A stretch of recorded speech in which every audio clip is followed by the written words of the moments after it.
Hello, and welcome to Scuttlebutt, the War Movie Review Podcast.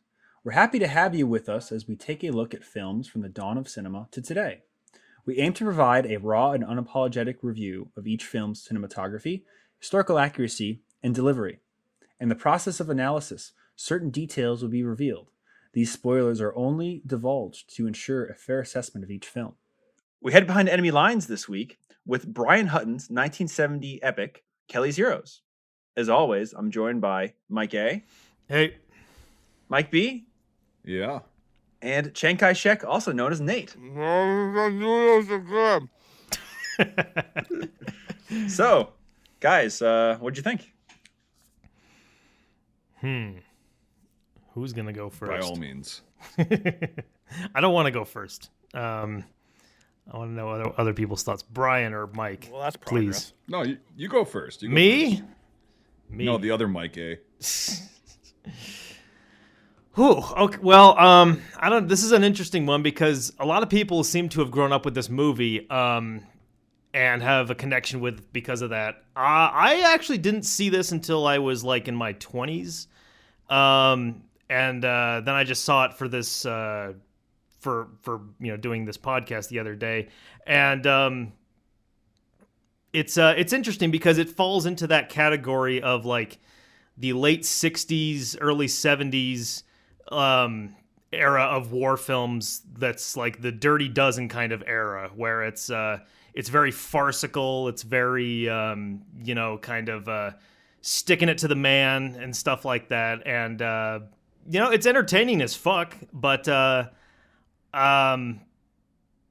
yeah, it is a very, very bizarre movie. I don't know that I can say necessarily that I'm a fan of it, but it is definitely something to behold. It is kind of a film in its own universe. Mm-hmm. And I think that's what makes it so great in a sense that it's detached enough from reality that you don't get so mad at the leather pouches for the Thompsons and the stupid shit. Like, you can really get into it if you want to. Mm-hmm. But it's still this incredible product of the late 60s, early 70s, I mean, it has a lot of tropes for its time when it was made. Of course, they're talking about the Vietnam War with Oddball and shit like that. But it's just for what it is and for when it was made, it's just really great. I like Nate. I know you said you'd never seen it, so it'd be interesting to see. What you think? Done shoveling those fucking things down. Yeah. Sorry. Let me. I'm shoveling the last like 4 noodles into my mouth. And then, sorry. I didn't get into like just now. So, yeah. I mean, like, this is the first time I've ever seen it, ever. I mean, I've always seen clips. I think there's a trend here. I think the trend is I stayed away from anything between 1961 to like 1979 because not by choice or not by, I wanted to stay away. It's just I don't think I really have seen a lot of those movies of that era. And so going into this podcast and we're kind of going through these types of movies, I'm finding a lot of gems because we did Zulu last week to date this. I found there's a lot of really good films in this swath, and there's a lot of really bad ones, which I'm sure we'll find out some way. But no, I mean, it is a very bizarre. I don't want to say like it's bizarre, like in the sense of like bad. It's just bizarre. Like I think the way I think the words I'm trying to say is like it is the film style of smashing kind of 2 eras together, and what I mean by that, meaning like it kind of set the precedent of movies like this that follow this same kind of mantra. I'm like, 1960s music in a 1940s-esque era. You could say the same thing happened with other movies in the future from then on. And in terms, I guess I'm mainly thinking of it like as the editing choice, not necessarily the storyline, but the editing choice.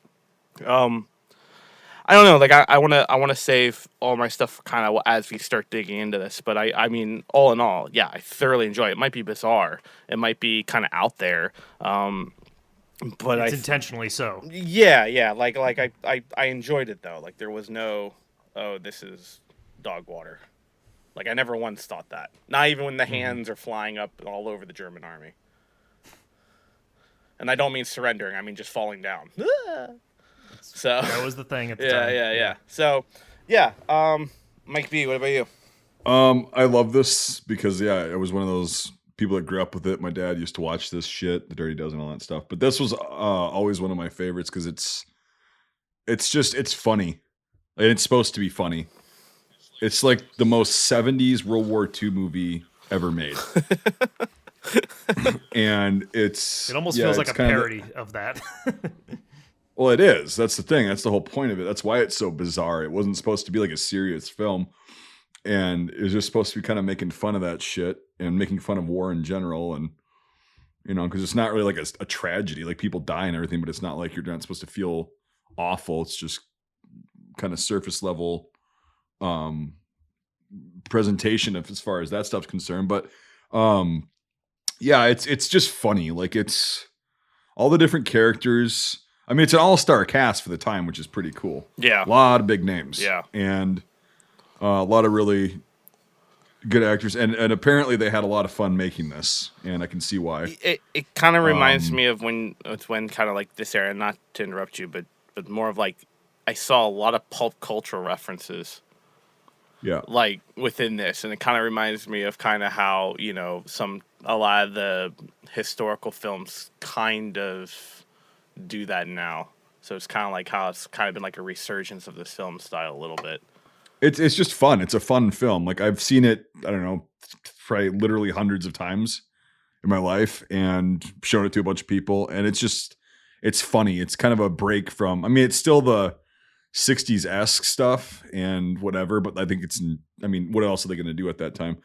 And yeah, it's just fucking funny. Like all the different, like Don Rickles. They got Don Rickles to be in a war movie. Like the Danny DeVito of his day, like yeah. Lot funnier though. Holy shit. His comedy is amazing, was amazing. Anyway, yeah. So yeah, it's just I really have nothing bad to say, but I'm also extremely, extremely biased. So It's I don't know. It's really interesting because this came out the exact same year as movies like what was it?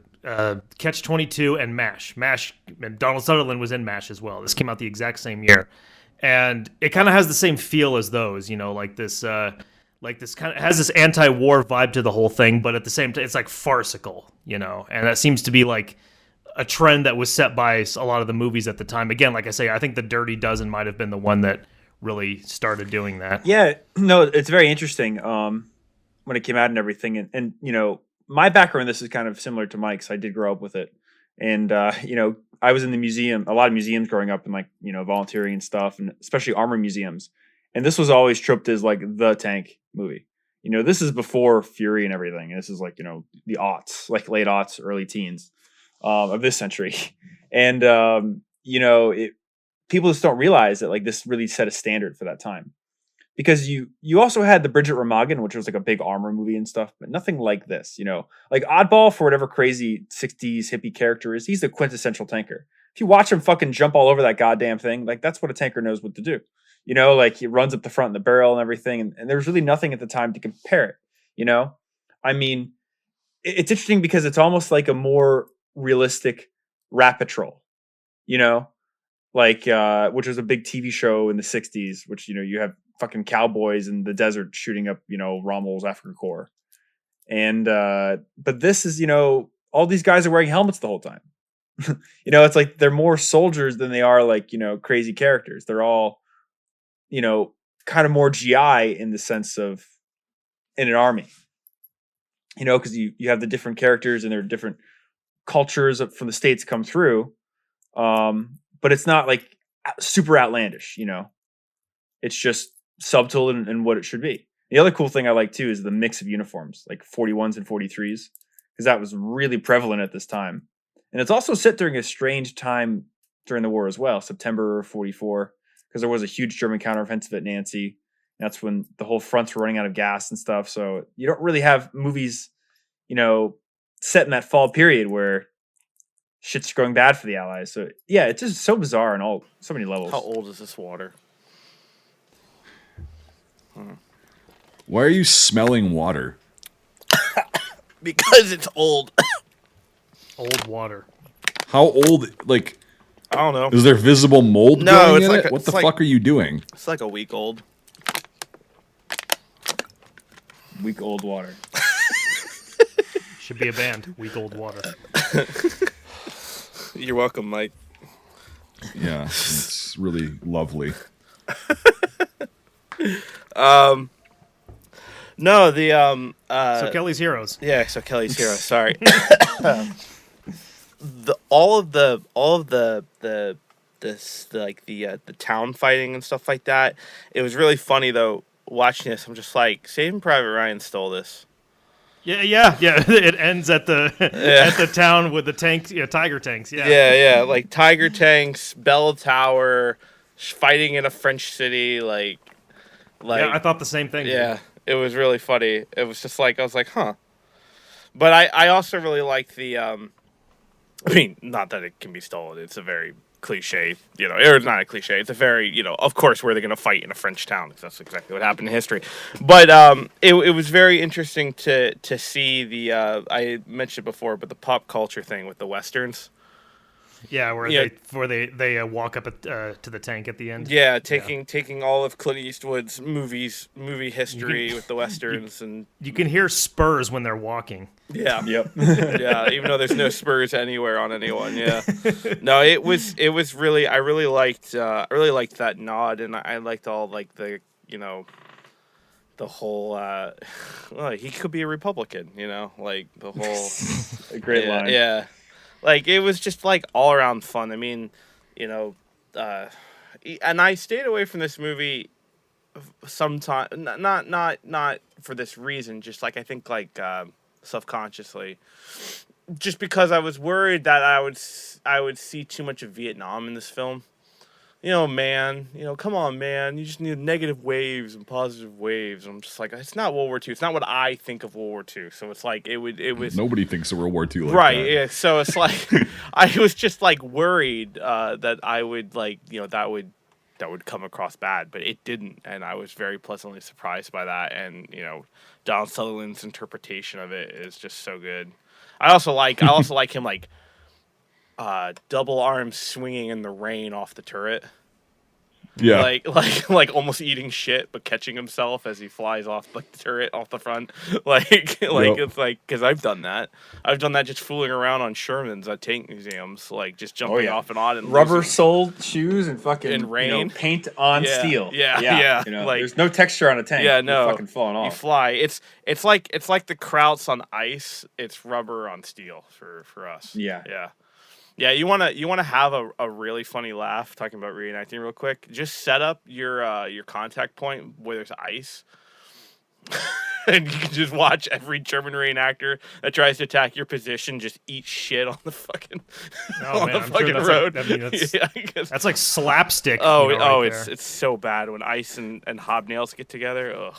There was a big reenactment in Pennsylvania at Fort Uniontown Gap that they did for like 30 years, and one year they canceled it because it was really icy. Yep, I remember that. This guy was going out to the field, and he picked up his MP44, and he went to pick up his Panzerschreck, and then he tripped back and broke his arm in like 4 places. Oh man! And it was so icy they couldn't like get an ambulance in. So yeah, was that the same year? That might have also been the same year, or maybe the year after.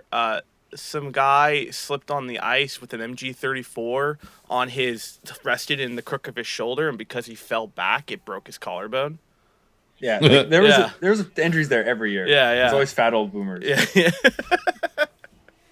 Some guy took a nosedive. Some guy took a nosedive one year, and I'll keep it very quick. One year, he was running so far, and he was running with an MP40, and I saw him almost baseball slide into third, and rammed his helmet into a dead tree, like a rotten log, got the helmet stuck, and he couldn't get out because he had his chin strap on, and guys had to pull him out because he literally got his helmet jammed within, like, it was like kind of like a reverse prong where it goes in like an arrowhead, but it won't come out. It was like that. He couldn't get I watched 3 guys pull a guy out of a dead tree. I'm just like, what the fuck am I watching right now? What is going on? It's funny, these things you were talking about, like the slipping on the ice and all that, and breaking limbs and shit. Like, you gotta wonder how much that happened in real life. You know, all the time. Yeah. Yeah. Non-combat injuries are super common. Right. I mean, compare it like to if it happens to reenactors, and it's like the same type of gear and shit like that they had back then. You know, a good friend of mine, to go off a little tangent.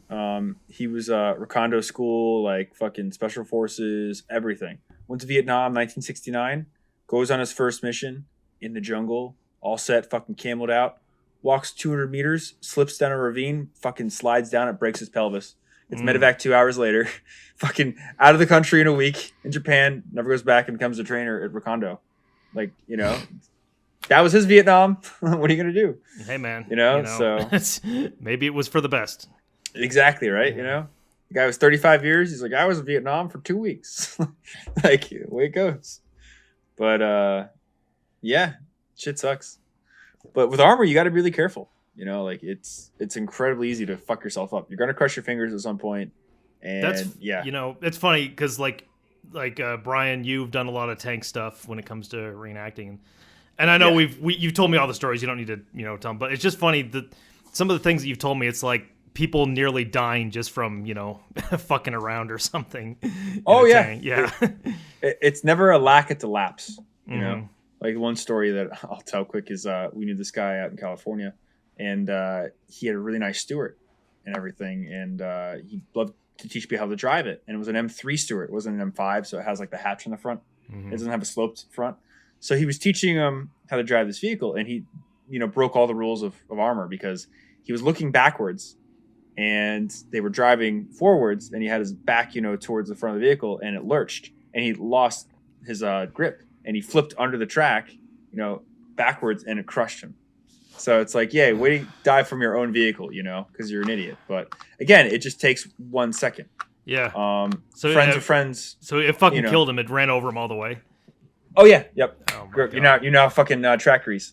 Like another story. You don't have to go off of tank tangents, but I can go forever. Is a few years ago in California as well. California and tanks don't go well together, I guess. But it was an M18 Hellcat. And this guy was like, "Oh, I'm gonna go shoot my M18 Hellcat." And he knows reenactor kid. He's like, "I need a loader. You want to come with me?" And he's like, "Yeah." So they go to this range and everything. He was part of the MVPA, which is this Military Vehicle Preservation Association. They have a bunch of like vehicles and stuff, and he made a lot of money. And he had a fucking tank. Long story short, they go to shoot their tank, right? And they get like ammunition. And in the States, you can't have high explosive ammunition for your like big guns. Anything over 50 caliber, basically, it's called a destructive device.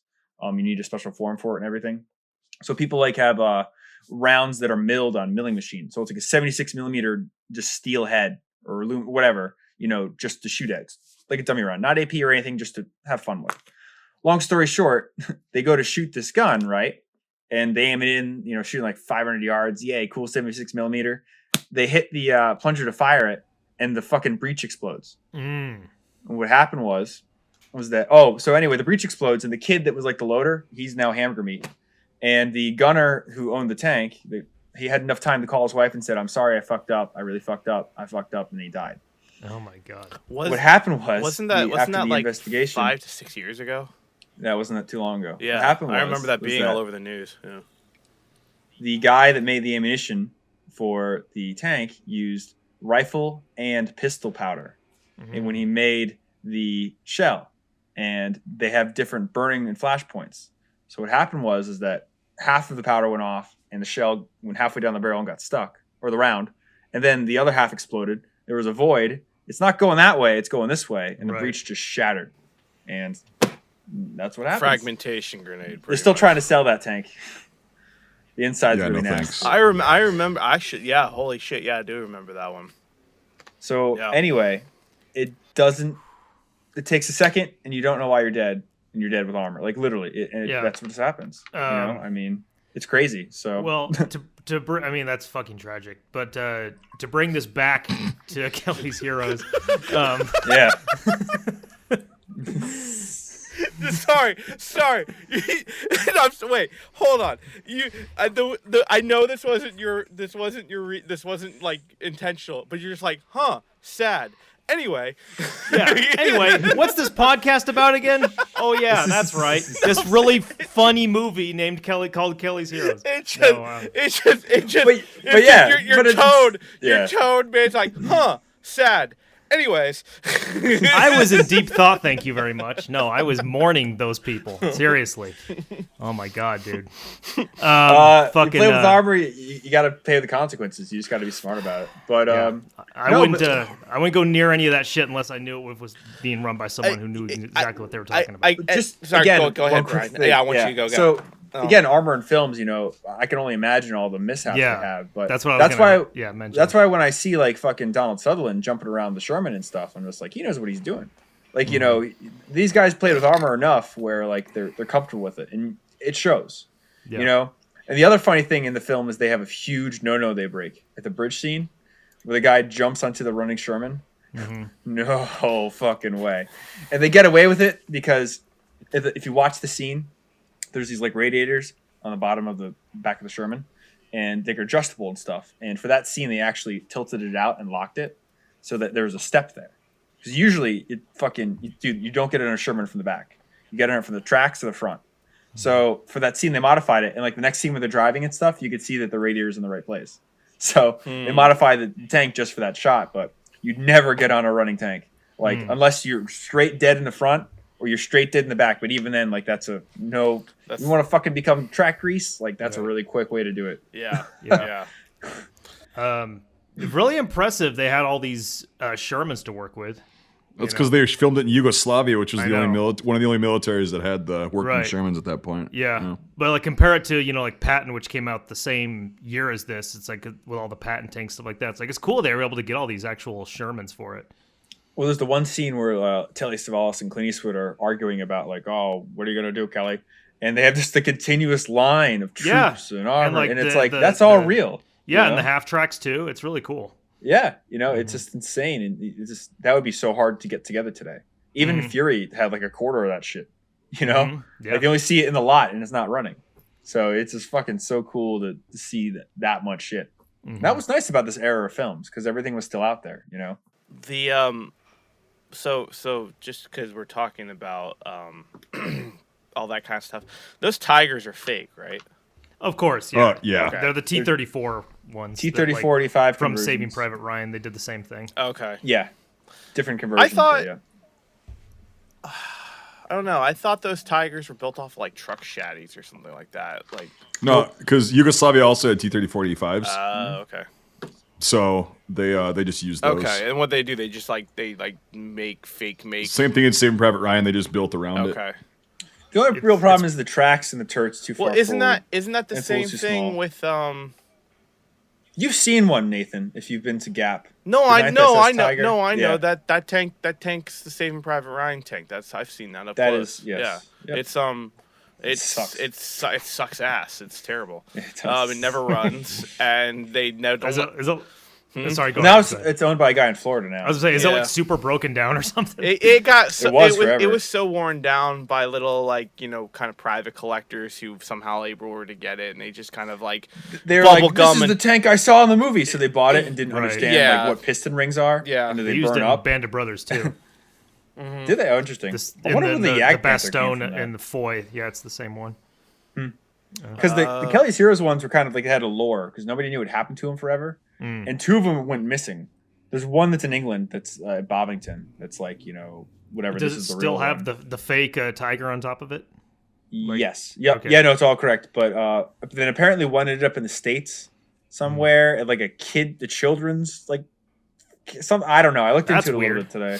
Yeah, but I remember when I was at the museums, there was always a lore because people in armor know people in armor. It's not too big of a community.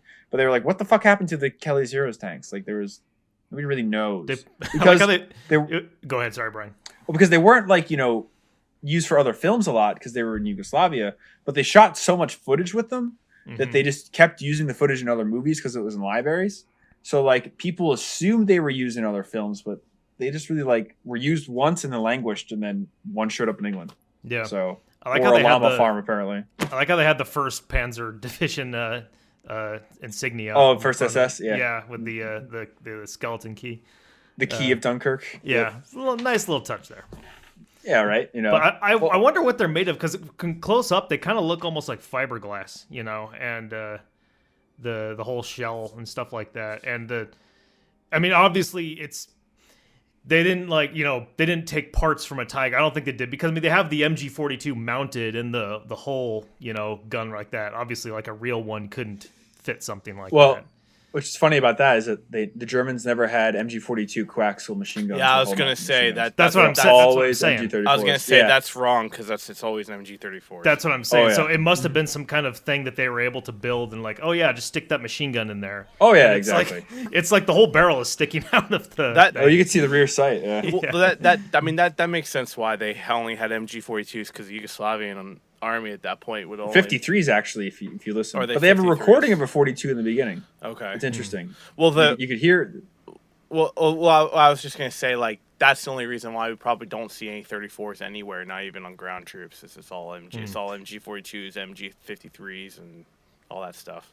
There's not one Garand or carbine in this movie. They're in the background, but they're not being used. Yeah. Yeah. Yep.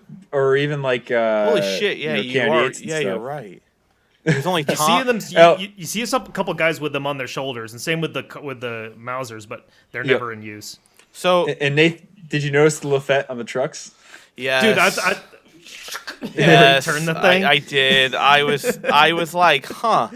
That's. Isn't that interesting? I was like, Yeah. that's interesting. Maybe I don't know this, and I was just like, I'll just chalk it up that I No, don't know this. But that was so. Now that you say it like that, I'm like, okay, I was correct. I was like, It's a very interesting choice. yeah. That would have been hard to do. Like, that thing's fucking heavy.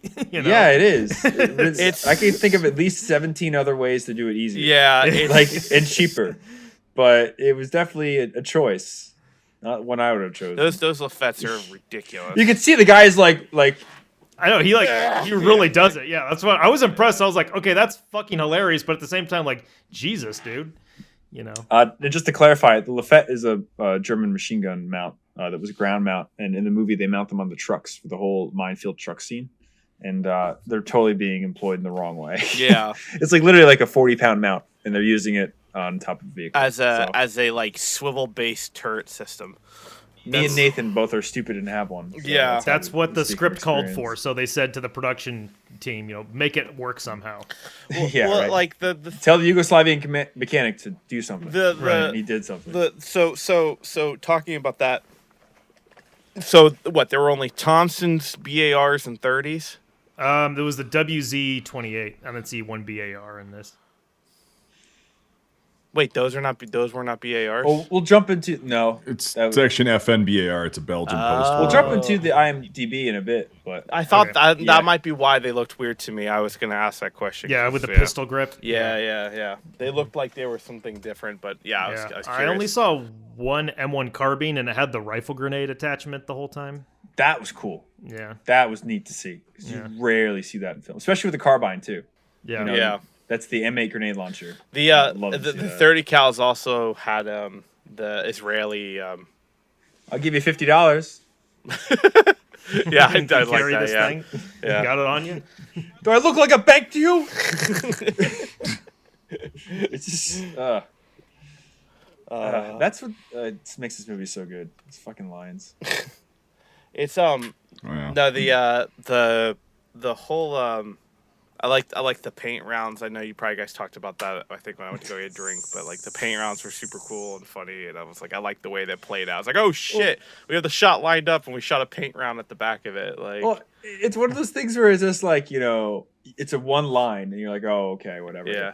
And then like 2 hours later, you're like, Yeah, it fuck pays off. came back. Yeah. Yeah, it's like That's funny. filmmaking at its finest right there. You set it up and you pay it off. well, the Right? the cool Like, the son of a cool bitch. the cool thing about it though is like it shows itself in the film, but the fact that it shows itself in the film at a pivotal moment at the point where they are super fucking lucky the thing doesn't turn around and just one hit them. Yeah, it's a Yeah. really tense moment. Yeah, It's yeah. like, Yeah. oh shit, and they're like, oh my god, the fucking paint. Like, Yeah, fuck you. it looked that Clint gives them is priceless. Yeah. That's paint. It's like, I love right after it happened, Donald Sutherland's look where he just kind of stares at it.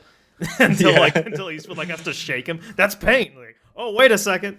Like and you know, stuff is, I don't want to say cliche, but it's like it's because I feel like this is the setting. This is the set. This is the mile mark for what is going to be done over and over and over and over and over again.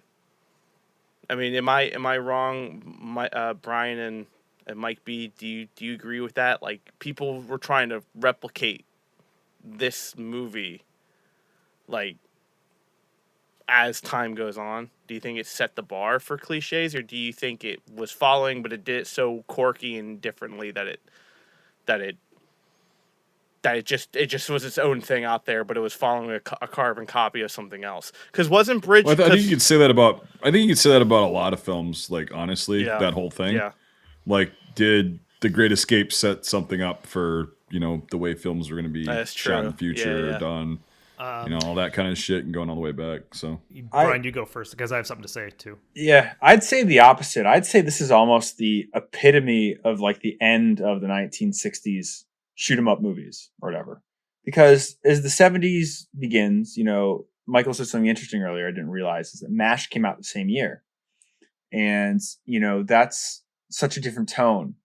And MASH is the tone of the 70s era of war films. You know, like we lost in Vietnam and the economy sucks and fucking everything's brown. You know, like how horrible the 70s was. Horribly green too, yeah. Yeah, vivid. Yeah. Like, you know, a Clockwork Orange era. You know, and Yellow like ochre. Yeah, and this is kind of the end of this, like the combat era, you know, fucking Sergeant Sanders or you know, Hell's for Heroes, Steve McQueen, like, you know, that this is the epitome of that. It's like, okay, high watermark and now horrible decade. And, you know, it really doesn't pick up because war movies change so much, you know, like as you move into the 80s, like you have things like Predator that really influence stuff, you know, and Heartbreak Ridge, which is kind of, again, like this feel bad war movie. You know, it's strange. So I really wouldn't say it's like, you know, it created the cliches. Like some things did try to emulate it, like that fucking movie Sahara in the 90s when they tried to remake it with like one of the Belushis, I think. Oh, it was horrible. But like, you know, in that kind of sense. But no, I don't really think it said anything. I think it was kind of like the capstone. Okay. And it's like, you know, this is it. And I would new decade. I would partially agree. I think it does. It was influential way later because I don't think this was like a huge fucking hit when it came out. I don't think this was like, you know, a showstopper. I think that people saw this on TV over the years because most people I talk about who love this movie, like saw it when they were kids, you know, like saw it growing up. And I think this is a movie that got probably really famous over time on TV. And I think in that sense, then this movie influenced a lot of things in probably war movies later, like in the 90s, and also video games. I remember like Call of Duty had a lot of homages to this, Call of Duty 3. And ew. And I think that in that sense, it did, you know, influence a lot of stuff later on. That's a good point. A later, you know, a late bloomer, as they would say. Mm-hmm. Yeah, I don't, because I'm pretty sure this wasn't like I don't think it was a flop, but I don't think this was like. I think MASH really was kind of overshadowed like everything that year. And Catch-22, I don't know about Catch-22, but MASH was kind of like the big thing of 1970. It's interesting, yeah, because, you know, just how lucky you are when you release. Like, look at 1994 and all the fucking crazy films that came out that year. I know, yeah. And then later on, okay, yeah, like The Shawshank Redemption gets buried in 94, but then later it's considered one of the best films of all time. Yeah, right, you know? Brought to you by Spike TV. Like, you know... Brought to you by TNT. Yeah, right. But it's interesting, you know. It's some films they're like that, and it's just you never know when they'll get successful. Apparently, Kelly's Hero's last release date was on TV, and it debuted in Poland on May 2nd, 2020. Right on. Where'd you find that fact, dude? IMDb. Whether it's true or not, I thought it was funny. I was like, I like shook my head. I'm like, wait, what? I'm gonna go off on a random tangent here. There are so many fucking great posters for this movie. I've seen a lot of them. I haven't seen like the official one. I've seen a lot of different ones. I don't think there was, but there's a great foreign ones too. The Japanese one is amazing. I mean, like, okay, if you're like into movie posters, I love foreign posters of American movies, so I gotta look this up. But this is my favorite. If you guys look at the hero one, Because there's a line in the film like, "To a New Yorker like you, a hero is a strange kind of sandwich." Yeah. It's Oh my god. This is so many good ones. Yep. So do you want to use that one? We can use that one for the. Nate. That's your artistic license. Okay. I don't care. Yes, I'll do it. I don't know how it's interesting. I was doing some research on this. Apparently, there's a lot of deleted stuff from this. That there was like sex and nude scenes in it originally that they took out. There was a whole female character played by because this was directed by the same guy who did Where Eagles Dare. And, really? Oh, I love that. Yeah. Yeah, the main girl in that movie was supposed to be in this. She was going to be like a love interest in this, but they cut her completely out of it. And there was a whole scene where Oddball and his crew were like they're like frolicking naked with a bunch of French girls and stuff. Like I guess implying an orgy because they're like hippies and shit. But that's hysterical. But they cut that shit all that out of the movie. Yeah, so maybe somewhere that footage exists. Well, it's funny because like if you watch the deleted scenes from Fury, they destroyed this movie. It's completely different. Yeah, and like, but watching this, it's just like I'm intrigued, but I'm so glad they did this. Right. That's interesting, but I'm glad they stuck to a path. And what point I was gonna get to? But yeah, that's crazy, dude, with the fucking the deleted scenes and stuff. Yeah, it's I'm looking up some stuff. I wonder if they exist at all. Oh yeah, I'm looking through some stuff. General Colt, played by Archie Bunker himself. Carol O'Connor. Carol O'Connor. That was great, right? The fucking cast in this movie, dude. Give me my it's uniform. A great cast. Yeah.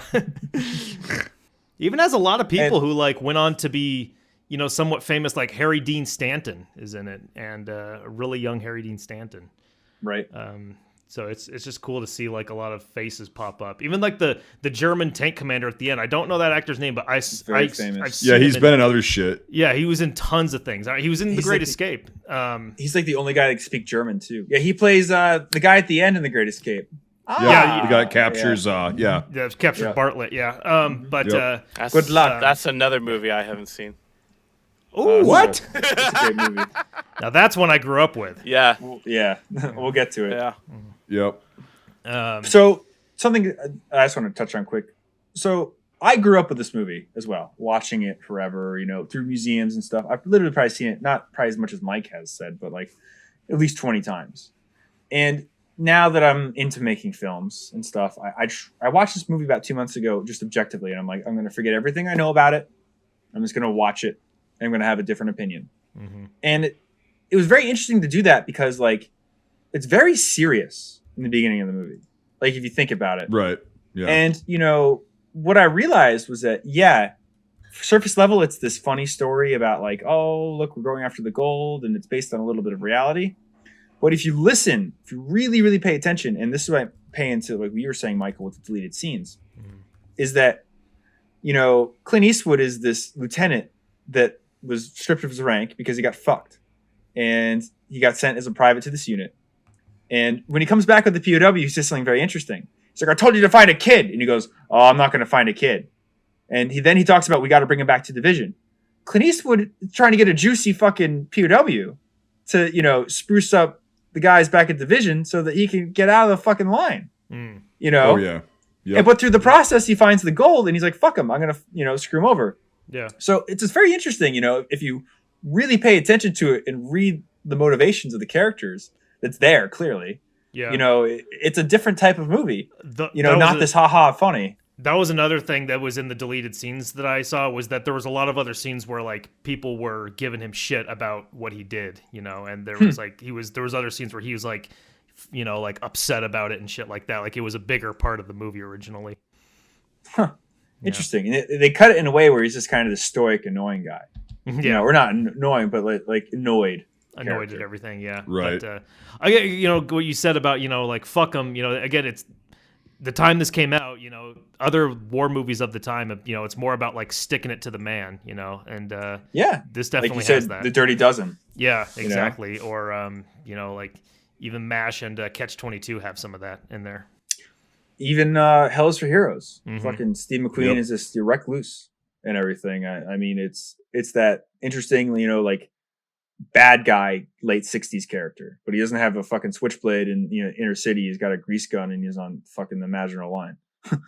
So it's this interesting dynamic.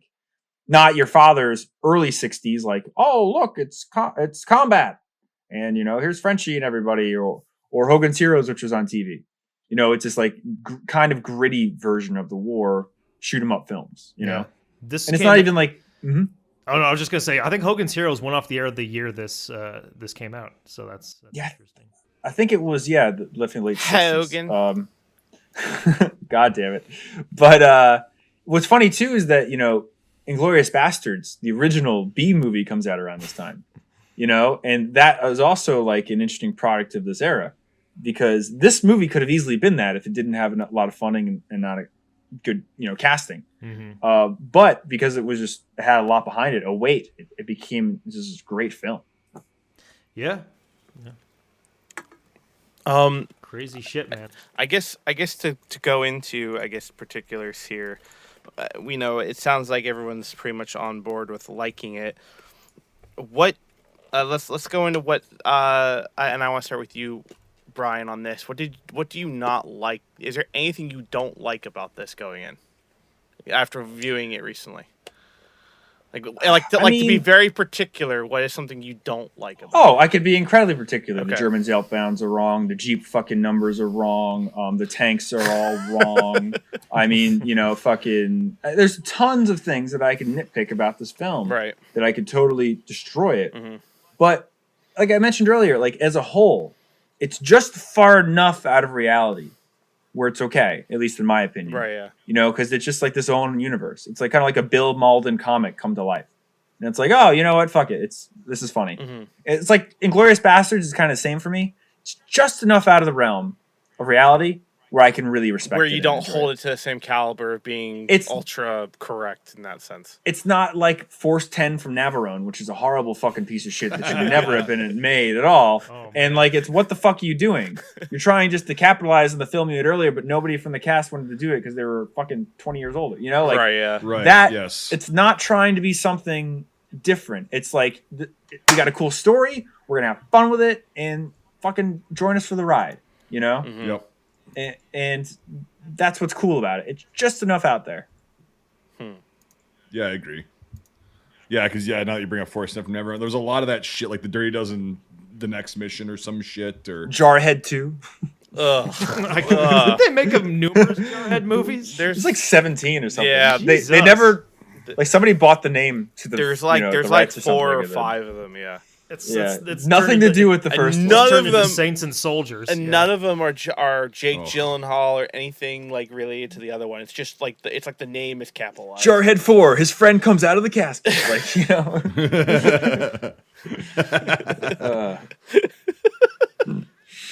Jesus! I told you to take the shot. I think there are 2 other Dirty Dozen movies that came out in the '80s, and they're made-for-TV movies. Oh, really? Yeah, it was the next mission and the Fatal Mission. Yeah. With and the Fatal Mission, Telly Savalas is like 90 years old. Yes. Yeah, it's hilarious. He's so fucking old he can only wear a fucking liner. He can't even wear a steel pot. And he just like hip fires a fucking grease gun. It's just my like neck. Yeah. It's because if he had a steel pot on, his head would be like this. It looks like he's just miserable and doesn't want to fucking be on that set the whole film. Because that's exactly how he felt. There's this great interview with Coppola, and he's talking about all his films and stuff, and he's like, well, I had trouble making The Godfather, but I liked it, and The Godfather 2 I wanted to make. And then there's something called money you have to make for your family, so that's why I made Godfather 3. It's like, hey, sometimes you got to sell your soul to the devil. It's tragic, yeah. I've been watching Sopranos for the first time, and they do nothing but shit on Godfather 3. No, I'm sure. Yeah. So I'm sure it's the anti-Godfather. I'm sure they're that's, just like show. they're like 1 and 2, fantastic. 3, piece of shit. That's such a good show. Yeah. And I drive on that highway like a good deal. I tried to get out, fucking theme song. but they pulled me back in. Or just when I thought I was out, they pulled me back in. There we go. Yeah, Sopranos is fucking amazing. But yeah, Kelly's Heroes is good because like you could tell that. I mean, and I'm glad they didn't make another one because that would have been complete dog shit. But Now you could tell that everybody's having fun because everybody seems like they're really engaged, with their role. And I mean, you got Telly Savalas playing the typical kind of hard ass, NCO. Well, he plays a nut job in The Dirty Dozen, but it's just kind of his character. He does it pretty well. And then, Clint Eastwood's Clint Eastwood, so he's the same in every fucking film. But he's a step up. The man from with John no Wayne. name with a Thompson in a tank instead of a horse and a SIA. Right. Yeah, he was in Where Eagles Dare, which is why he's in this. So Yeah. With the same director, that makes sense. it's the same director. The only guy I recognized outside of kind of like that era of filmmaking was the guy who was in Aliens 1. Yeah, Harry Dean Stanton. Is that who that is? Yeah, that's what I said. Okay, sorry. I don't know his name. It's all good. I just know he's the dude with the long ass nose who dies in Aliens with the trumpet. Right, the guy who cast says on right him. all the time. Yeah. Like So. he's got a very predominant nose. We'll just say that. Yeah, he was like nose. Yeah.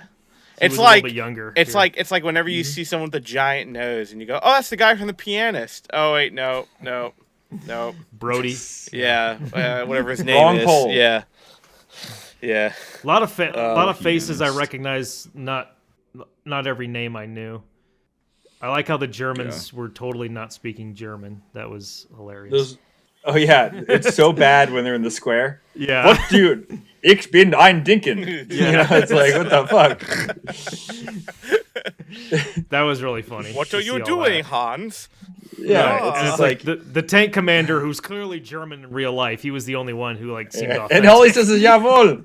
Like that's it. They probably cast him as like, you sound the most like an SSR. You have the longest. You live the longest, dude. That guy who was the tank commander is the weirdest fucking looking dude in the history of the world. That's why they cast them as Nazis. A friend of mine. He is some kind of weird. It's like someone took Mario 64 face maker and stretched his face out to be a fucking potato. It's just, I don't understand it. We'll have him on here eventually, but a buddy of mine who was the director of the museum I started at, he looks like that character. And his whole time like reenacting, there was like, dude, are you a tank commander? To the point where he used to like put a Panther uniform on a Gap and be like, do like the fucking point and everything. It's hysterical. It's like you just someone gotta accept it at really some point. badly UV'd someone's face on a 3D character, and they just like took the fat meter and just went. Yeah, he looks like he has prosthetics. He on looks his face, more but he doesn't. wide than he is tall. The fuel system is rotten. Like I don't know how to describe it. It's like he's It's called a chode. He's in a lot of stuff though, and he plays very serious characters too. Oh yeah. Carl Otto Alberti was his name. Carl Otto Alberti. That's a mouthful. Mike. Yeah, They call it a cheese wheel, by the way. Yeah, hablate. Tuna can. Yeah. Dude, I can't. But Yeah. Fuck yeah. Jeebus. Carl Otto Tuna Can. But it's funny. It's like the only time you ever see a German. Great fucking cast. Oh yeah, no, it's well cast and it's just a great film on so many levels. Mm-hmm. Now I'm really intrigued to see those fucking deleted scenes. See if they exist. Mike, you have been fairly just sitting back and digesting, I think, what people say. But let's name something you don't like. This not like weapon particulars or the vehicle stuff like what Brian says. Is there anything that like you go, what the fuck? Like just I like everything but this. Well, you just excluded what I was going to. Well, I was going to talk about uniforms. Oh, well, talk about the uniforms. Go for it. So even when I was a kid, I realized that those SS Panzer uniforms were complete and utter bullshit.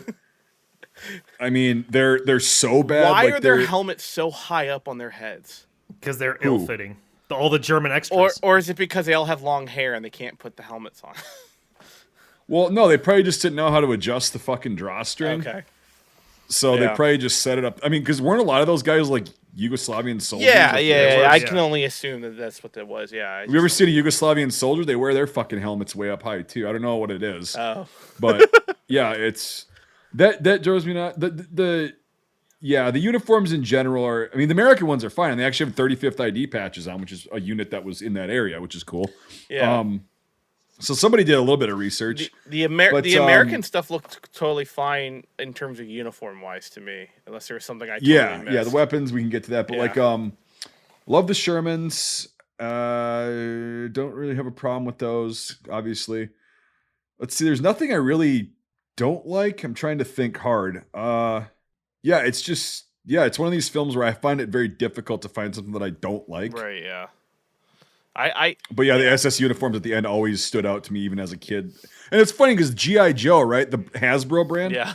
because I used to play with those fuckers when I was a kid, and they actually made a tank commander, and they must have based it off that fucking those uniforms because it had white piping, it had the fucking SS shit on it, and it was like totally shitty. Yeah. I mean, like completely shitty. And yeah, it's just, I mean, it is funny at the end when they trade the uniforms and he's got the side cap on. It's like, I mean, they made those up. Like the costume department was just like, let's stitch a bunch of shit on black to make it look like Nazi tank, people wear. And it's just, yeah, it's fucked. But If you were to compare that to and I'm just curious, just did Fury get their Panzer crew uniforms correct? Just off the top of your head? Yeah. Yes. See, Fury did a really good. Here's the problem with Fury really quick. Yeah. They got all the uniforms that I could see were pretty fucking good, American and German. Yeah. The problem is they over fucking did it with the SS guys. Like, I mean, they went all out. Yeah. All the cool guy shit you could possibly ever think of in one spot. And it's like, maybe. But this movie actually they had a lot of grays, which is what you're going to see in France at that time. Right. With the regular army unit. Right, yeah. And yeah, even like I'm just trying to remember now. Yeah, and another thing I didn't like is it's already been brought up, but like the blatantly not speaking German. Yeah. Like, just get one or two guys. It's not that hard. You're in fucking Yugoslavia. And the guys, Germany's 3 hours away. Did on a copy what you guys were watching, did they have German subtitles? No. Okay. No. I didn't either, and I was curious whether or not it was my copy or not. Because I was watching it on. Yeah, they don't really I was watching say it on much. like some kind of like Roku third-party app that kept breaking every 15 minutes. I was watching the same one. Oh my dude! Did it have problems restarting every time? Yeah. I had to stop it, go back, hit a play again for it to come back, because sometimes it wouldn't come back. I did too, because like it would like stop like it was going to add, but then it wouldn't. But it'd come back with just the audio playing. Yes, and I just be like, what the fuck is this? It'd be 99%, and I'd be like, yes, what the hell am I doing? I almost paid for it, and I know there was a copy of it on. By the way, it's a fucking 50-year-old movie. God. You can find it online somewhere. You don't have to always. Have you guys ever farted and it doesn't stink, and then all of a sudden you move, and then let it like out? And it mustard gases yourself in the top of your shirt. Fuck. Yeah, I've been there. Yeah, it's not good. I fucking love that. I don't love it. It's like a surprise that you don't want. It's called a German gas attack. It sneaks up on you. It just it literally distracted me that much to ruin my train of thought. So this is interesting. Just dug down into it a little bit after Michael mentioned it. So yeah, 20 minutes of the film was cut, and 20 minutes. 20 minutes of the film was cut. Holy fuck! When Clint Eastwood saw this cut, he said, "You can't release this," and he was heartbroken. And originally, the title of the movie is going to be called Warriors, and very interesting. Yeah. Apparently, there is one cut that Clint Eastwood made of the original film. Nice reference, dude. Warriors. I don't have any glass bottles, but I have like 3 plastic ones. Come out and play. It's not the same, but yeah. It's not the same. Yeah. Yeah, definitely not the Weird. same. Plastic's not the same as glass. Here goes your old water. But very interesting. Weak old water. And so apparently, there's a cut out there somewhere that Clint Eastwood made with all the original shit. But it's never been released. This is almost interesting to like do a little piece on, like a documentary. What's the real story behind this cult classic that TV probably made popular? But I wonder how it did overseas too, because there's so many. Like we talking about fucking crazy posters earlier. I can see if I can. Were they big in Japan? I can see if I can find that for you. Hold on. Maybe some of the foreign versions have the deleted scenes in it. That would actually be very interesting, considering if nudity was involved. Although I know in the 70s they were kind of free flowing with that at that point, but it would be very interesting to see if the European side. This was still kind of early for nudity, so it's. I mean, the next not really. I mean, it's still for Hollywood. After, yeah. It's still like. Oh, trust me, they showed stuff, but like whether or not it would be I know. prevalent to So yeah, they basically took a very serious film and made it all comedic. So I would love to see the fucking serious version of it. So you asked me what it made internationally. Yes. 2 potatoes. 5,200,000. What did it make domestic? 5,200,000. I don't think that's correct. Let me see here. It doesn't seem to give me. Okay, I guess it made 5,200,000 total everywhere for everything. How much did it cost? There are some stills that exist from the deleted scenes. Oh, good. One with the general with a woman. $4 million. So they made $1 million. Wow. Nice. Yeah. It said made a budget of 4. Oh fuck. No, never mind. Sorry. It's another one where he's gunning a German officer down on the ground. Information is not good. Okay, no, $4 million was its budget. It made 5.2 million. It's not a loss. I mean, no, the bright it's side. not a loss. No. And then it does say that it does say inflation has increased sixfold since 1970s. Yeah, no fucking shit. Never didn't know that. Yeah, I don't need the fucking internet telling me that. Go buy gas. Yeah. Huh. Damn, man, I'm just really intrigued about what this movie actually was originally. No idea. Probably just a lot more floppy tits. Probably. Dude, but, floppy tits and Bush for the win. Apparently there was this 70s this Bush. whole Uncontrollable fucking Chewbacca style. Chewbacca style. Oh my god. So we go to IMFDB? Yeah, please. Yeah, let's get her done. So yeah, going to IMFDB. M1A1 Thompson. Thompson, yes. Yeah. Thompson. And I think a lot of them, well, some of them I think had the front fore end like sling mount protector thingy. Yeah. That was a thing during the war. But which yeah, there which it one are you is. talking about? That thing Right there. Yeah. Oh yeah. That was a wartime thing because they had trouble with the handguards. That's kind of a later war thing, isn't it? Yeah, it was a stiffener. But it Yeah. came out like in mid 44. But it's Okay. one little cool Yeah, thing. it's because if those take a big shock, they snap, they break right there. Oh yeah. I found that out with Dear Rosa, so yeah. They switch back and forth between this and the ones that doesn't have the They don't have the band. the ears in the back. Yeah. Oh wait, The most wait, expensive helmet net ever now. Wait, Yeah, what do you- it's the next gun that's mentioned in this, I think. wait. If you keep. Why is it the most expensive helmet net ever? Oh, The commando helmet nets, they're so hard to find now. Okay. Yeah. it's the M1A1, but it's the one with the It's because Hollywood used them all up. it's the one with the ladder sights, right? Or no, the flip. That's what I'm talking Yeah. Yeah, the M1. Yeah, M1, yeah, yeah. that's the one without the side protectors. But there were also transitional ones too. Yeah. I love transitional Thompsons, like finned M1s or smooth barrel L-sighted 28s. And You don't see these a lot in movies. These ones right here. Well, it's because M1s? No. No, not the ones without the ears in the back. Yeah, the because M1s. straight ones. it's because they're transitional from the 1928s to the because what they did was they made the M1A ones. They made them originally all like this, and then they went, oh shit, GIs are stupid and they're bending all the sights.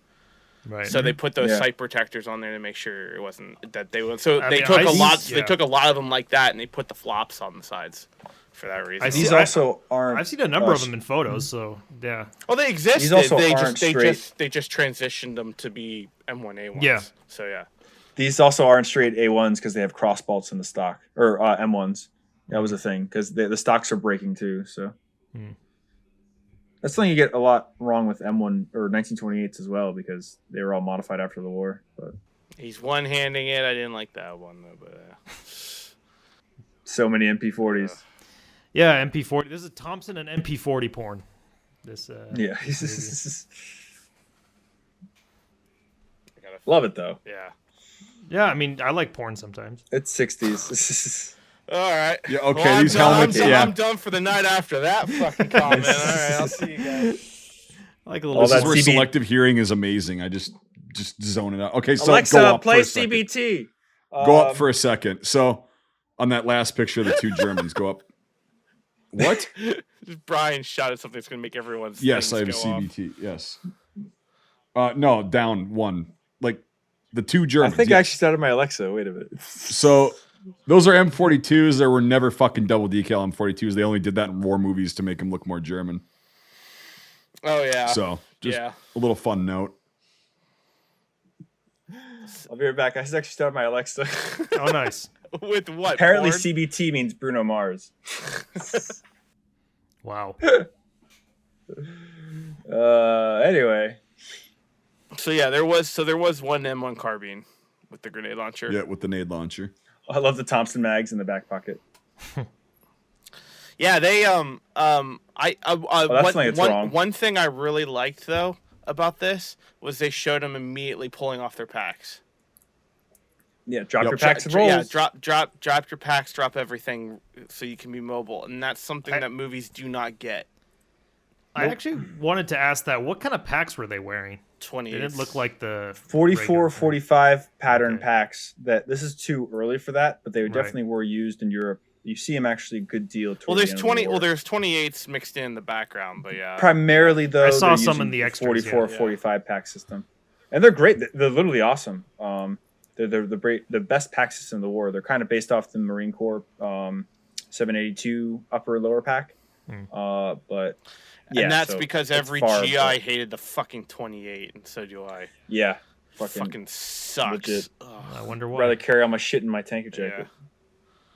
Yeah. Nice BGS Zelt.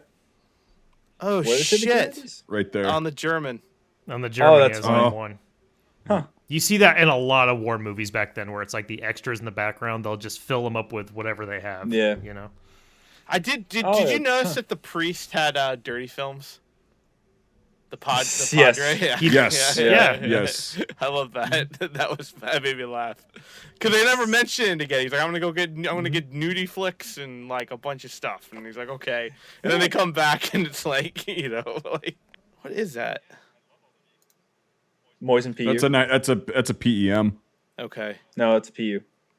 No, it's PU. Oh, it is. I was looking at okay. It's PU. I like the bayonet that's like tied on. It's in the. So it's funny. It's if you look in the beginning of the film, when they're in the Jeep, he actually is using the PU against the neck of the colonel because you could see the front barrel band on the Moisen. It's overlapping the barrel. I noticed that this time around. You make fun of my accent. Jesus. Moisen. I just want to know where the other I is in the word Mosen. Moisen. Moist nugget. Moisen. It's Brian, it's Mosen. All right. I want you to know that. Yeah. I'm sorry. Yeah. Go back into the ocean where you came from. Go back to the ocean. Oh my god, did they really hold on, go up for a second. I thought that like just the K98, like the stock footage, the stock image. Is that a fucking Mitchell's mount? No, it's not. The bolt's not chromed. I was gonna say. Oh god. Let's not talk. Friends don't let friends talk about Mitchell's Mausers. Okay. Fucking god. Yeah, we never see these things in action, but we see the extras carrying some of them. Lee Enfield, what? Yeah, there's a bunch of these in here. So again, it's just whatever they had, they would just give them to the extras. Yeah. Like put a rifle. That machine gun mount on the Jeep is so wrong. It just hurts. But it's okay because it's great. Brian, every boomer in Reading has one. Oh my god. Don't get me started. It's gotta be right. Does my Jeep have a 30 cal on it? Yes. Is it the right mount? Also yes. Is it that one? No. Yeah, I thought that's what that thing was. Yep. Okay. Yeah, I couldn't get it. Okay, Mike. Since we talked about our problems with playback, I didn't want to try to pause the goddamn thing and then have it picture fail on me, so I stopped pausing the film after like 3 times. But as soon as you said that these aren't the real BRs. Yeah, it's a WD-20. Yeah. I thought I could have sworn but... it was an FNBAR, like a post-war, but are those so? What similar. Is that? Is that a Polish? They're Polish BARs. It's like a version of the BAR, I guess, like their version of it. They licensed it, and they were able to make it. And it's basically a BAR with a obviously it's it's 1928, but I've never seen any version of this anywhere. How come? Well, how many days did Poland fight in World War II, Nathan? Well, they did the same thing with the Browning 1917 with the WZ-30. Yeah. Yep. Brad, Yep. I'm holding this up. Well, I'm not being a dick. I'm just saying that's the real reason you haven't seen it. You know. Yeah. They don't show. They were very. They don't show it enough in the movie for you to really see it. Like I've told many people it's not a real BAR and they're shocked, but they're great guns. There's nothing wrong with them. It's just, again, unfortunately, the conflict didn't last long, so people don't really, know they were used or really employed. Right. Yeah. There's a great Polish Call of Duty that came out a year or two ago on Steam. That's on PC games. I forget what it's called right now, but there's a whole mission where you have one of those and you just mow down attacking Germans. It's fun as fuck. Oh, I remember that being out. I wanted to play that. I gotta find that. Yeah. Well, it's Steam sales price. Yeah. Anyway, this is cool. That's something that you don't. Mount. Well, that was a big problem because most of the vehicles in armor divisions later in the war, they got their 50 cals from down planes, and it became such a problem that they actually had Air Force security guards that would go and secure down crashed planes and stuff because shit kept getting stolen off them. Okay, so on this topic then, because I'm not really a aviation guy, but is Oddball's cap, is that an aviator cap? That's a fighter's cap. Yeah. Yeah, that's what I thought. I was like, that's definitely not a tanker thing. So yes, they had a similar version to that. It was all wool, and they also had a different. So the dispatch riders during the war actually used a World War I style flight cap. It was the model of 1912 or something, and it looks very similar to that, but it doesn't have the big embosses for the ears and stuff. But no, that's definitely. I think it's an A2 flight cap. I'm probably getting that wrong, but yeah. But who knows? I mean, tankers did also get A2 jackets. That's kind of not really bullshit, and that because it was a private purchase or a PX purchase item. I mean, if you had enough money, you could do it. So wearing it in the field, probably not. But you do see tankers with fucking jackets, with leather jackets and shit like that.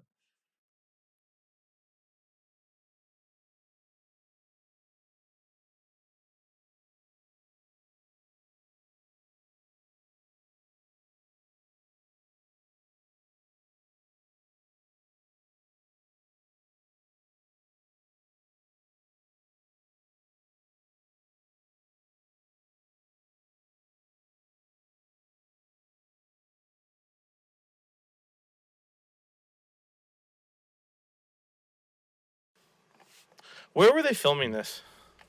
Yugoslavia. Well, I think Serbia was specifically. I gathered since they're using the Yugoslavian army that they're in Yugoslavia, but I was mainly curious to where in Yugoslavia, in terms of the region. I think I read it was in Serbia specifically. Okay.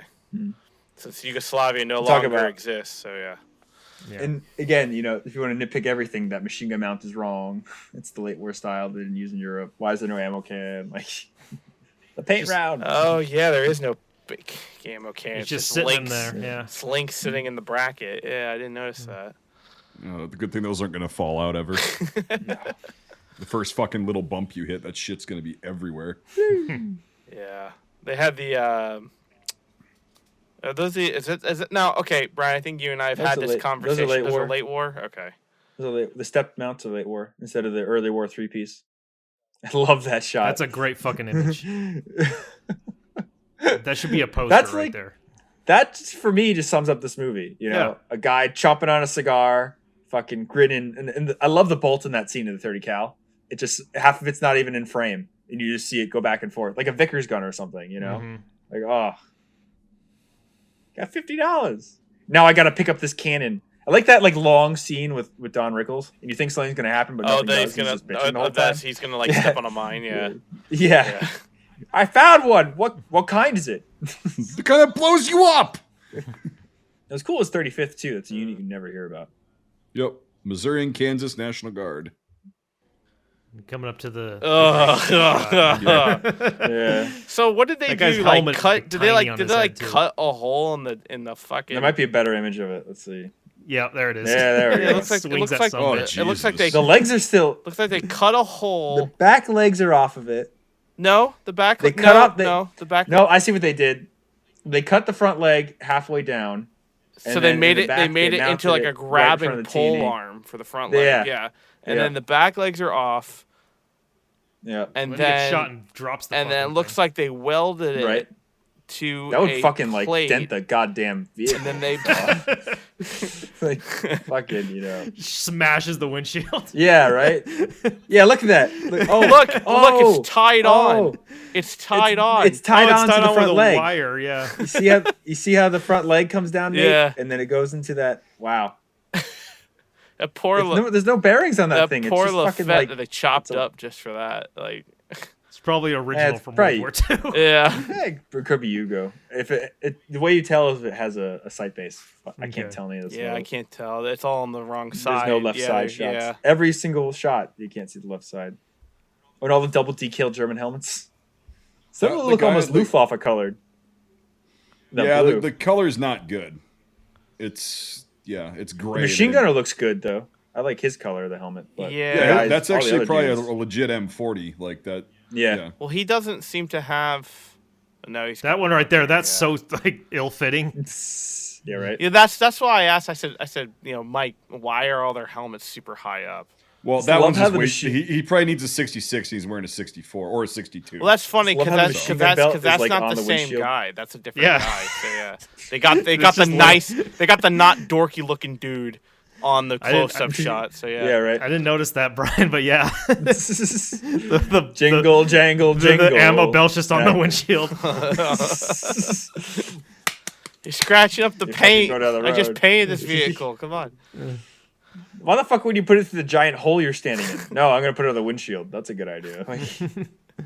God, that is just, And then the fact that it's strapped on there with wire, with welded plates and a welded turret circle onto the top of the car is The production team had to do something. make it look cool. You gotta make it look ominous. And there's your custom Yep. MG42 port for the tank there, Mike. Front sight Right. folded down, Yeah. and so it can fit through there. Ooh, I didn't know it was a Raynham.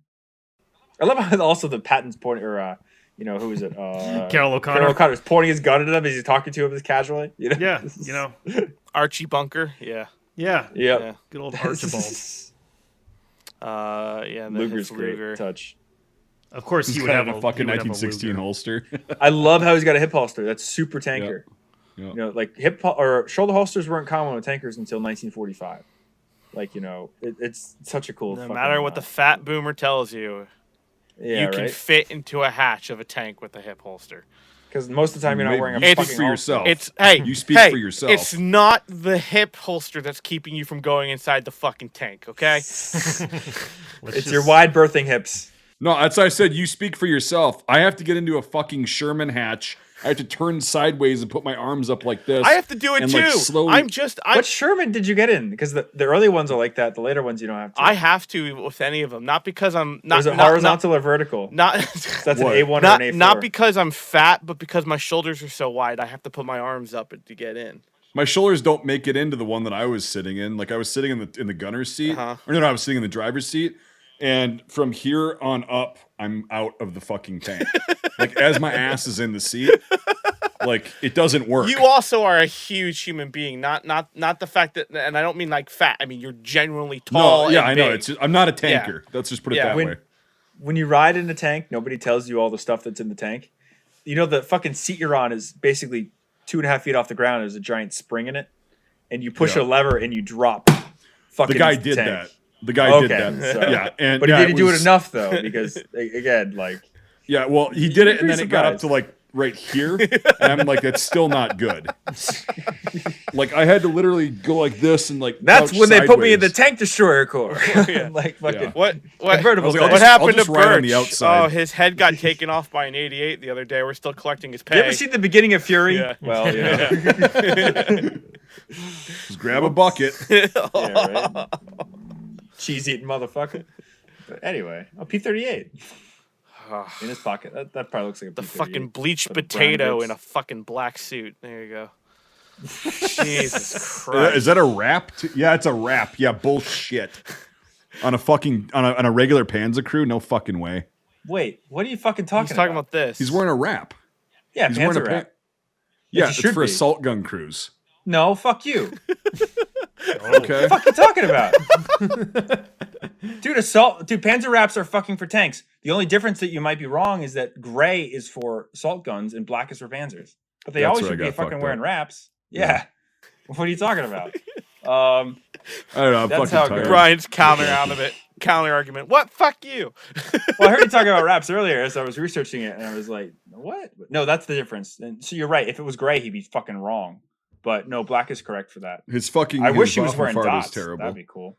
Oh yeah, it's not a good. It's definitely a made uniform, but the raps are right. Yeah. And what are raps? Panzer The wraps. shirt They're that- the double jacket that breasted. he's wearing. Oh, thank Yeah. you. Okay. So- All right, I didn't know that. Yeah. Okay, I was wondering Yeah, it's about German. the grenade because Telly Savalas' hand Yeah. grenade. I was like, what is that? I couldn't tell. That's not an F1. That well, yeah, it's a 1935 fuse. Never mind, they got it right.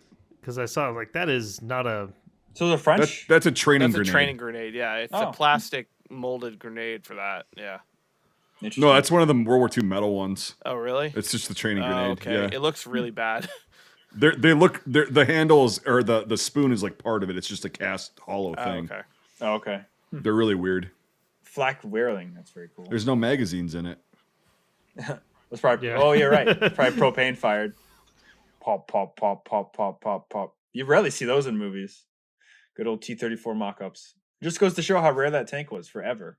I'm trying to see what it is, if it's made out of metal or some kind of like fiberglass shell thing. That's It's what like- it kind of it's- looks like to me. Yeah. Well, it's got a fake like Zimmerman coating on it. Yeah. So Yeah. The close-ups, It's interesting. The close-ups of it, like where you see the MG42 and the whole, like, it's so fucking shiny. It's like it doesn't look right.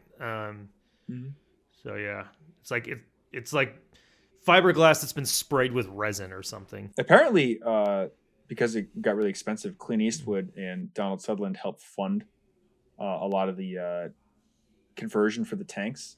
Oh really? And part of the deal was that they were allowed to drive them. So like, in a lot of the scenes where the Tiger's being driven, it's either Clint Eastwood or Donald Sutherland doing it. That's a pretty good deal. And I that- like that. And that Yeah. because they had so much fun driving them, that's why they have so much fucking footage of them. And that's why so much footage of it ended up in the libraries, and that's why they were used forever in different movies. That makes sense. So that's something, I So- hope it's true. So this It is one of sounds these. true, but- This is one of these cases to where a lot of B-roll of these tanks is in other movies. Is what you're saying? Mm-hmm. Okay, Yeah. I'll have to look out for Yep. that then, because I always love seeing that. Yeah, right. It's like what library did it end up in? Yeah. But yeah. So that's the IMFDB. So You said I guess you said we'll close the God, thoughts. your northeastern accent came out really bad with library. I library. wasn't gonna say God. anything. Oh my God, you give me crap. Ew. I gave the fuck up on Brian Library? a long time Yeah. ago. Yeah. Well, because I'm speaking the best version of English. It's library. It's library. There you go. Well, he also adds fucking letters like Moisen. So I mean, Do you also say Warsh? Worse. Warsh. that's a Midwest That's thing. that's like It's like an Iowa that's thing. like Okay. that's like what people in New York State do. They say warsh. Got your fry sauce? They say rough, like what Mike B says all the time, and it drives me absolutely crazy. Say what? You say rough. Rough? Yeah. When you try to say What do you mean? roof, you say like rough. No, I say roof. No, No, not all the no, time. not all the time. We've caught you before. Yeah. Rough. Nate's probably got a It's- file of all of yeah. our fuck ups somewhere. It's when I don't say rough. I don't say roof either. I say roof. that might be what you're saying. Yeah. Yeah. Yeah, rough. Rough. So Nate, So, overall, after talking about it, what'd you think? Did this live up to the expectations you've heard about this forever? Was it worth avoiding for 20,000 years? I will say the one thing that I forgot to go over the one things I did not like that actually took me out of it a lot, which was I think the editing style, which is very 60s to me, was the cutting of the crowd and the gold at the end. I do not like that. Where it's like jumping. But that drove me absolutely fucking crazy. And I know why. It's the same reason why I didn't like some of that with Come and See. It's the same kind of, except, it's Russian media, so it's 20 years later because they're in the 60s and the 80s. So it's like, it's just like it. I understand why it was done. I understand the whole what they're trying to do. I, as a consumer of entertainment, don't like that. Never have liked it. Hate it to death, and it distracts me more than it distracts me from the moment that we have been wanting and it's confusing me with jump cuts of random fucking people with random fucking things of random fucking stuff. That's kind of makes me, with people with bad teeth and joyous thongs. It's like I get it. I said joyous thongs. I meant to say throngs, but we'll go with thongs. It's just like that's the only thing in terms of the editing and the style of the film that actually pulled me out and me going, what the fuck? Like, it's like weird Sam Peckinpah editing. Yeah, like I've gone this whole entire time to see this rewarding point of them actually getting the gold that's actually in their hands, and then you're distracting me with this weird fucking cutting. Like, I didn't like that. But that is the only thing that really pulled me out of the film.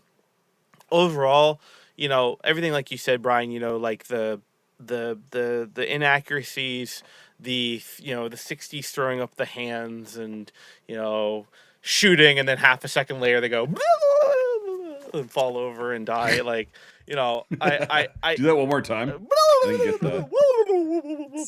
Yeah, there you go. Nah, nah, nah. Okay, so like, I did enjoy it, and I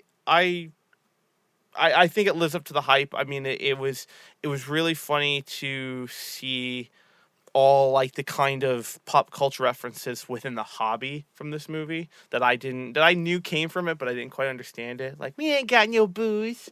Like that. Like, now I understand that. Now I'm just gonna fucking say that out everywhere. Yep. Like little things like that. It's just, it was really good lines. Don Rickles is awesome, and just even Clint Eastwood, Donald Sutherland was fantastic.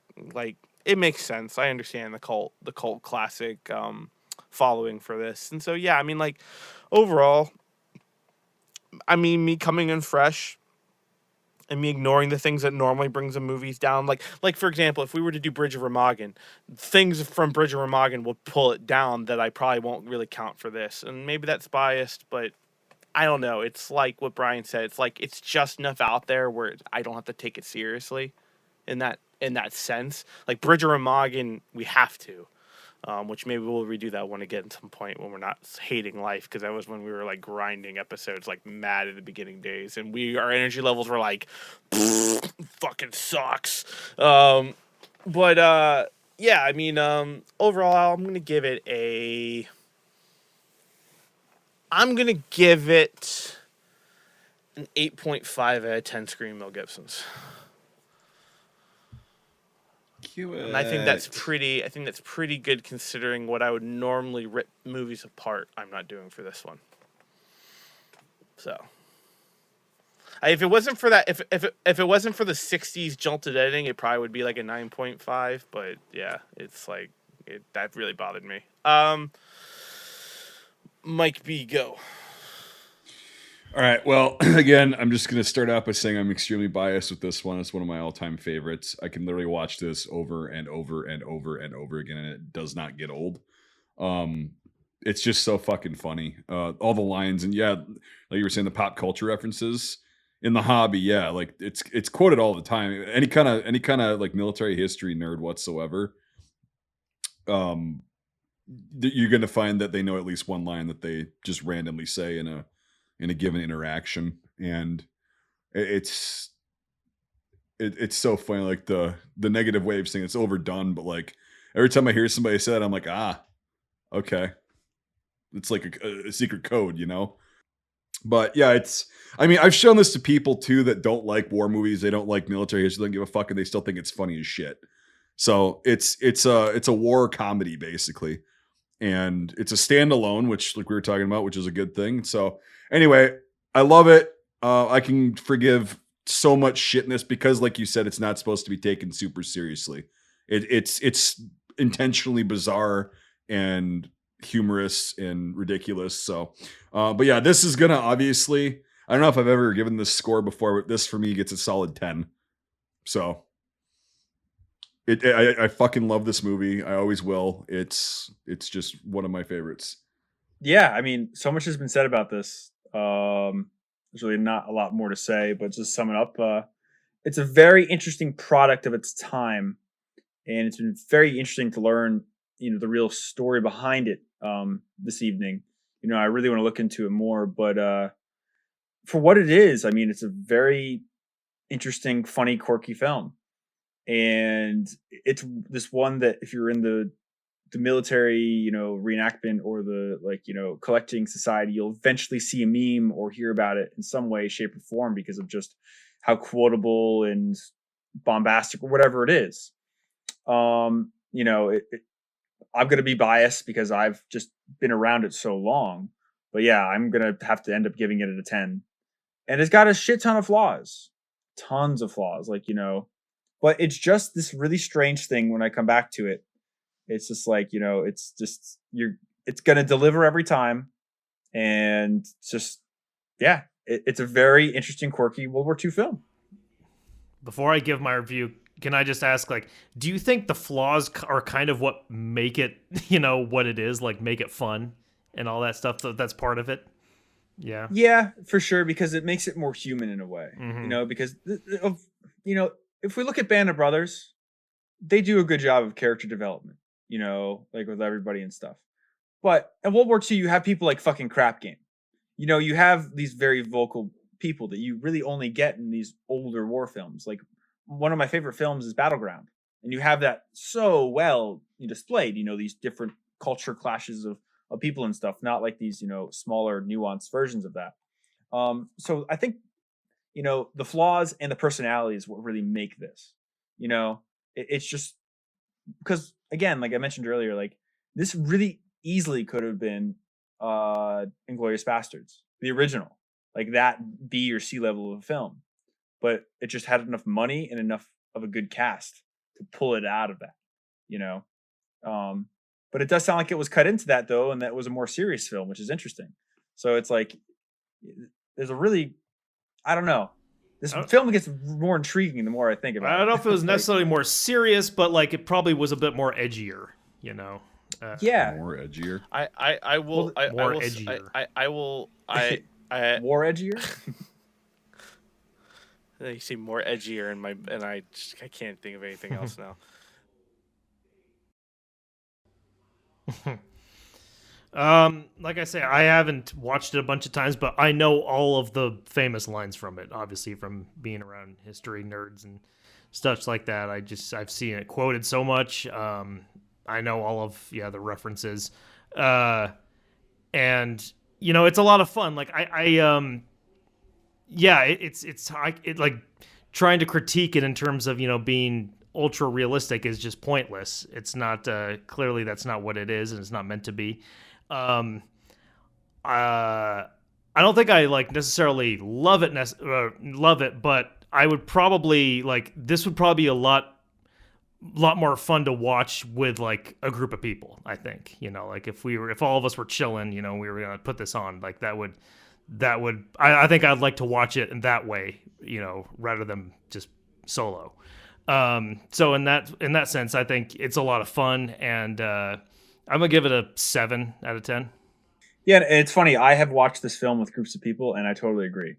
When we used to do these events at that museum I worked at, where we'd drive tanks and have a mock battle and stuff. And every night beforehand, we would always have dinner, 2 cases of beer, and watch this film. And when you have a group of tankers in a room watching a movie about tanks, it's fucking funny.